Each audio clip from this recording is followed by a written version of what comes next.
ಅತ್ತಿಗೆ, ನೀವು ತುಂಬಾ ಚೆನ್ನಾಗಿದ್ದೀರಾ. ನೀನು ಅಷ್ಟೆ, ನಿನ್ನ ಅಣ್ಣನಿಗಿಂತ ಚೆನ್ನಾಗಿ ನೀಡುತ್ತೀಯ. ಇದು ಯಾರಿಗೂ ಗೊತ್ತಾಗಬಾರದು. ಹಾಯ್ ಫ್ರೆಂಡ್ಸ್, ಹೊಸ ಕತೆಗೆ ಎಲ್ಲರಿಗೂ ಸ್ವಾಗತ. ಇಂದು ನಾನು ಹೇಳುತ್ತಿರುವ ಕತೆ ನನ್ನ ಜೀವನದಲ್ಲಿ ನಡೆದ ಒಂದು ಕೆಟ್ಟು ನೆನಪಾಗಿ ಉಳಿದಿದೆ. ದಿನ ಬೆಳಗೆದ್ದು ಅವರ ಮುಖವನ್ನು ನಾನು ನೋಡಲೇಬೇಕು. ಸತ್ಯವನ್ನು ನುಂಗಿ ಬದುಕುತ್ತಿದ್ದೇನೆ. ಕೆಂಡವನ್ನು ಪಕ್ಕದಲ್ಲೇ ಇಟ್ಟುಕೊಂಡು ಶಾಂತಿಗಾಗಿ ಕಾಯುತ್ತಿರುವ ಜೀವ ನಂದು. ಏನಾಯ್ತು ಎಂದು ತಿಳಿಯಲು ಕೊನೆಯವರೆಗೂ ತಪ್ಪದೆ ನೋಡಿ. ಹೊಸ ವೀಕ್ಷಕರು ನನ್ನ ಚಾನಲ್ಗೆ ತಪ್ಪದೆ ಸಬ್ಸ್ಕ್ರೈಬ್ ಆಗಿ, ಸಾಧ್ಯ ಆದ್ರೆ ಬೇರೆ ಅವ್ರಿಗೂ ಶೇರ್ ಮಾಡಿ. ನನ್ನ ಹೆಸರು ಶಾಲಿನಿ. ನಾನು ನೋಡೋಕೆ ತುಂಬಾ ಸುಂದರವಾಗಿದ್ದೇನೆ. ಹಾಲಿನಂತೆ ಮೃದುವಾಗಿದೆ. ಬೆಳ್ಳಗಿದ್ದೇನೆ. ನವಿಲಿನಂತೆ ನಡೆಯುತ್ತೇನೆ. ಸುಂದರವಾದ ಮುಖ, ಉದ್ದ ಕೂದಲು, ಚೂಪು ಮೂಗು, ಅಗಲವಾದ ಕಣ್ಣುಗಳು ಮತ್ತು ಆಕರ್ಷಿಸುವ ತುಟಿಗಳು. ಎಲ್ಲರೂ ನನ್ನ ಸೌಂದರ್ಯಕ್ಕೆ ಬೀಳುತ್ತಾರೆ. ಎಂಥವರು ಇನ್ನೂ ಆಕರ್ಷಿಸುವ ಸೌಂದರ್ಯ ಮತ್ತು ವ್ಯಕ್ತಿತ್ವ ನನ್ನದು.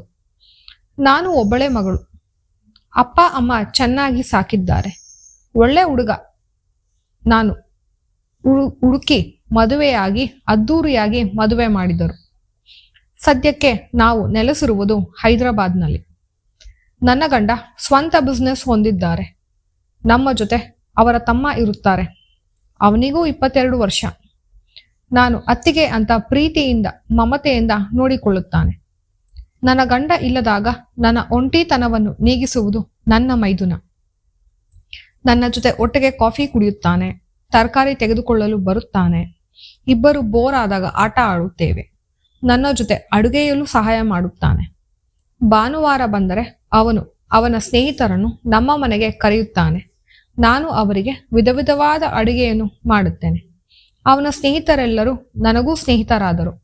ಅವನನ್ನು ನೋಡಿದರೆ ನನ್ನ ಯೌವನ ನೆನಪಾಗುತ್ತಿತ್ತು. ನನಗೆ ಒಳ್ಳೆ ಬೆಸ್ಟ್ ಫ್ರೆಂಡ್ ಆದ. ಅವನು ನನ್ನ ಹತ್ರ ಎಲ್ಲವನ್ನೂ ಹೇಳುತ್ತಾನೆ. ಅವನಿಗೆ ಒಬ್ಬಳು ಗರ್ಲ್ ಫ್ರೆಂಡ್ ಇದ್ದಳು. ಆಕೆ ಮದುವೆಗೆ ತಯಾರಿರಲಿಲ್ಲ ಮತ್ತು ಇವನನ್ನು ತುಂಬಾ ಅನುಮಾನಿಸುತ್ತಿದ್ದಳು. ಅದಕ್ಕೆ ಅವರಿಬ್ಬರ ಮಧ್ಯ ಎಲ್ಲ ಸರಿ ಹೋಗಲಿಲ್ಲ. ಅವರು ದೂರ ಆದರು. ನನಗೆ ಇದರಿಂದ ಬೇಜಾರಾಗಿದ್ದ.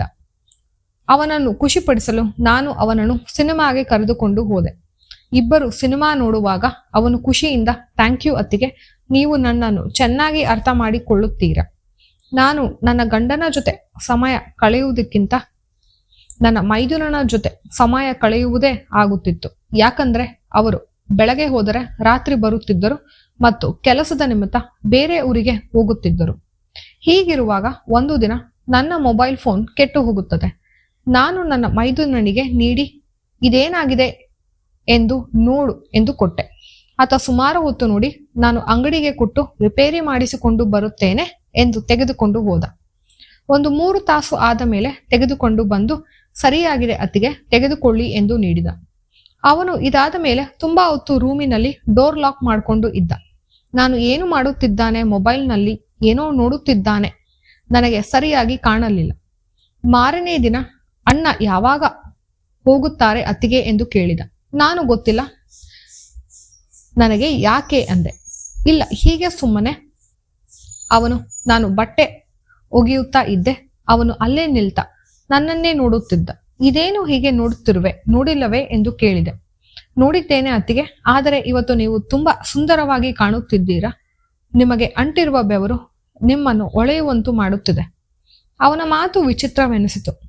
ಅವತ್ತು ಸಂಜೆ ನನ್ನ ಗಂಡ ಫೋನ್ ಮಾಡಿ, ನಾನು ಇವತ್ತು ಬರುತ್ತಿಲ್ಲ, ನೀನು ಊಟ ಮಾಡಿ ಮಲ್ಕೋ, ನಾನು ಬರುವುದು 2 ದಿನ ಆಗುತ್ತೆ ಎಂದು ಹೇಳಿದರು. ಸಂಜೆ ಮನೆಗೆ ಬಂದ ಮೈದುನ ಅಣ್ಣ ಬರುವುದಿಲ್ಲ ಎಂದು ತಿಳಿದು ಖುಷಿಯಿಂದ ತೇಲಾಡುತ್ತಿದ್ದ. ನಾನು ಅಡುಗೆ ಎಲ್ಲ ಮುಗಿಸಿ ಟಿವಿ ನೋಡುತ್ತಾ ಕೂತಿದ್ದೆ. ನನ್ನ ಪಕ್ಕ ಅವನು ಬಂದು ಕೂತ. ನಿಧಾನಕ್ಕೆ ನನ್ನ ಹತ್ತಿರ ಸರಿದು ಬಂದು ನನ್ನನ್ನು ಅಂಟಿಕೊಳ್ಳುವ ಹಾಗೆ ಕುಳಿತ.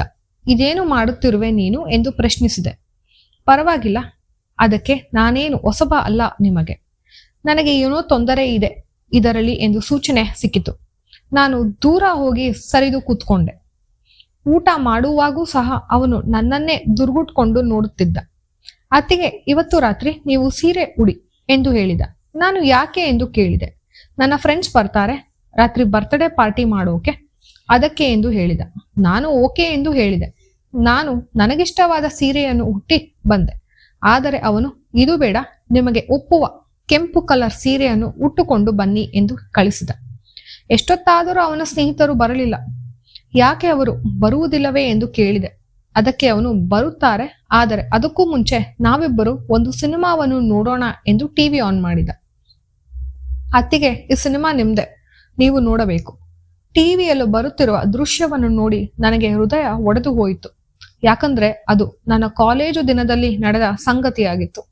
ಆ ದೃಶ್ಯದಲ್ಲಿ ನನ್ನ ಸ್ನೇಹಿತ ನನ್ನನ್ನು ದುಂಬಿಗೆ ಮುತ್ತುಕೊಳ್ಳುವ ಹಾಗೆ ಮುತ್ತಿಕೊಂಡಿದ್ದ. ಅತ್ತಿಗೆ, ಎಷ್ಟು ಚೆನ್ನಾಗಿದೆ, ಇದನ್ನು ಅಣ್ಣನಿಗೆ ತೋರಿಸಿದರೆ ಹೇಗೆ? ನಾನು ತಲೆ ತಗ್ಗಿಸಿ ನಿಂತೆ. ಬೇಡ, ಈ ತರ ದಯವಿಟ್ಟು ಮಾಡಬೇಡ, ನನ್ನ ಜೀವನ ಹಾಳಾಗುತ್ತೆ. ನೀವು ಇಷ್ಟು ಚೆನ್ನಾಗಿ ಮಾಡುತ್ತೀರಾ ಅನ್ನೋದೇ ನನಗೆ ಗೊತ್ತಿರಲಿಲ್ಲ. ಈ ವಿಡಿಯೋ ನೋಡಿದ್ಮೇಲೆ ನನಗೆ ನಿಮ್ಮ ಬಗ್ಗೆ ಸಂಪೂರ್ಣವಾಗಿ ತಿಳಿದಿತು. ನನಗೆ ಈ ವಿಡಿಯೋ ಎಲ್ಲಿ ಸಿಕ್ಕಿತು ಎಂದು ನಿಜ ಹೇಳು. ನಿಮ್ಮ ಮೊಬೈಲ್ನಲ್ಲೇ ಡಿಲೀಟ್ ಮಾಡಿದ್ರಿ, ನಾನು ಅದನ್ನು ವಾಪಸ್ ತೆಗೆದುಕೊಂಡೆ. ನನಗೆ ಇವಾಗ ಅರ್ಥವಾಯಿತು. ಕೆಟ್ಟು ಹೋಗಿದ್ದ ಫೋನ್ ಅನ್ನು ರಿಪೇರಿ ಮಾಡಲು ಕೊಟ್ಟಾಗ ಇದು ನಡೆದಿದೆ. ಅವನು ಡೋರ್ ಲಾಕ್ ಮಾಡಿಕೊಂಡು ನೋಡುತ್ತಾ ಇದ್ದಿದ್ದು ಇದೇ ವಿಡಿಯೋವನ್ನು. ಅತ್ತಿಗೆ, ನನಗೆ ಈ ವಿಡಿಯೋ ತುಂಬಾ ಇಷ್ಟ ಆಗಿದೆ. ಅಣ್ಣನಿಗೆ ನಾನು ತೋರಿಸ್ತೀನಿ.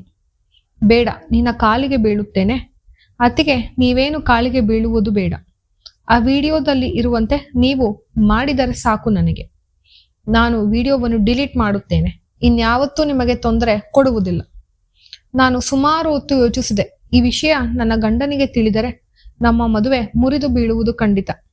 ಈ ಮದುವೆ ಉಳಿಸಿಕೊಳ್ಳಲು ನನಗೆ ಇರುವುದು ಒಂದೇ ದಾರಿ. ಅವನ ಮಾತಿಗೆ ಒಪ್ಪಿದೆ. ಆದರೆ ಖಂಡಿತ ವಿಡಿಯೋ ಡಿಲೀಟ್ ಆಗಬೇಕು.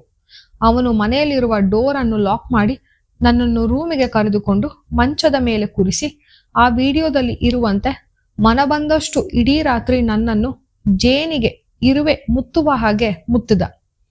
ಇಂದು ನನಗೆ ಹಬ್ಬದಂತೆ ಅನಿಸುತ್ತಿದೆ. ರಾತ್ರಿ ಇದರಲ್ಲಿ ನಾನು ನಿದ್ರೆಗೆ ಜಾರಿದೆ. ಬೆಳಗ್ಗೆ ಎದ್ದಾಗಲೇ ನನಗೆ ಗೊತ್ತಾಗಿದ್ದು ರಾತ್ರಿ ಏನಾಯಿತು ಎಂದು. ಅವನು ಹೇಳಿದ ಹಾಗೆ ವಿಡಿಯೋ ಡಿಲೀಟ್ ಮಾಡಿದ. ಆದರೆ ನಮ್ಮಿಬ್ಬರ ಮಧ್ಯೆ ಇದ್ದ ಸಂಬಂಧ ಅಂದಿಗೆ ಮುಕ್ತಾಯವಾಯಿತು. ನಾನು ಅವನನ್ನು ಮಾತನಾಡಿಸುತ್ತಲೂ ಇರಲಿಲ್ಲ. ಅವನು ಇಂತಹ ಕೆಲಸ ಮಾಡುತ್ತಾನೆ ಎಂದು ನಾನು ಕನಸಿನಲ್ಲೂ ಯೋಚಿಸಿರಲಿಲ್ಲ. ನಾನು ನನ್ನ ಗಂಡನಿಗೆ ನೆಪ ಹೇಳಿ ಅವನನ್ನು ಬೇರೆ ಕಾಲೇಜಿಗೆ ಸೇರಿಸಿದೆ. ಅಲ್ಲೇ ಹಾಸ್ಟೆಲ್ನಲ್ಲಿ ಇರುವಂತೆ ವ್ಯವಸ್ಥೆ ಮಾಡಿದೆ. ಮುಂದೆ ಅವನಿಗೆ ಮದುವೆಯಾಗಿ ಮಗು ಆಯಿತು. ಆದರೆ ಈ ವಿಷಯ ಗುಟ್ಟಾಗೆ ಉಳಿಯಿತು. ನನ್ನ ಗಂಡನಿಗೆ ಮೋಸ ಮಾಡಿದ ಭಾವನೆ ನನ್ನನ್ನು ಕಿತ್ತು ತಿನ್ನುತ್ತಿತ್ತು.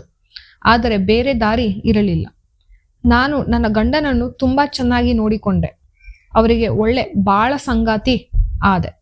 ಈ ಕತೆ ನಿಮಗೆ ಇಷ್ಟವಾದರೆ ಫ್ರೆಂಡ್ಸ್, ದಯವಿಟ್ಟು ವಿಡಿಯೋಗೆ ಲೈಕ್ ಕೊಡಿ. ಹೆಚ್ಚೆಚ್ಚು ವಿಡಿಯೋಸ್ಗೆ ಚಾನೆಲ್ ಅನ್ನು ಸಬ್ಸ್ಕ್ರೈಬ್ ಮಾಡಿ. ಧನ್ಯವಾದಗಳು.